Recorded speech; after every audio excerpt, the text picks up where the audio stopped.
और शुरुआत कर लेते हैं इस बुलेटिन की इस वक्त की बड़ी अहम खबर के साथ जो एविएशन विभाग से आ रही है। आपको बता दें, एविएशन रेगुलेटर द्वारा स्पाइस जेट के 3 एयरक्राफ्ट को डी रजिस्टर किया गया है।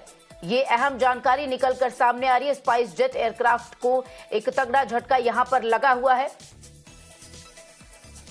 हालांकि स्पाइस जेट द्वारा यह कहा गया है कि डीजीसीए का ये जो फैसला है ज्यादा प्रभावित नहीं करेगा। हमारे सहयोगी समीर दीक्षित इस वक्त हमारे साथ जुड़ गए। समीर, हालांकि स्पाइस जेट की तरफ से कहा जा रहा है कि डीजीसीए का ये जो फैसला है वो ज्यादा प्रभावित नहीं करेगा। फिलहाल 3 स्पाइस जेट एयरक्राफ्ट को डी रजिस्टर किया गया है। असल में कितना प्रभाव पड़ेगा इस पर?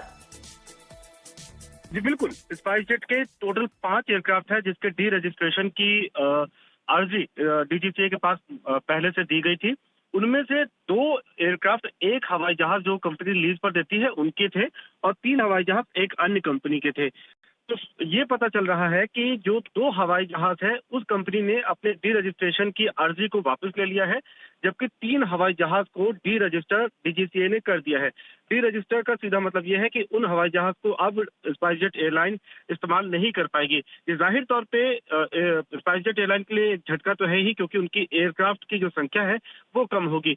लेकिन एयरलाइन का ये कहना है कि इससे उनके फ्लाइट ऑपरेशंस में ज्यादा फर्क नहीं पड़ेगा, क्योंकि जो 3 हवाई जहाज डी रजिस्टर हुए हैं या उनको हटाया गया है, उसमें से 2 हवाई जहाज एक लंबे समय से तकरीबन साल भर ग्राउंडेड थे। तकनीकी कारणों के चलते वो उड़ान नहीं भर रहे थे, जबकि एक हवाई जहाज ऑपरेशन में था।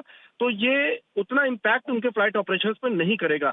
लेकिन उसके साथ ये भी देखना होगा कि स्पाइस जेट एयरलाइन लगातार अपने फंड के जरिए, अपने पैसों के जरिए कोशिश ये कर रही है कि 25 हवाई जहाज जो ग्राउंडेड है उनको वापस अपने फ्लीट में शामिल कर पाए।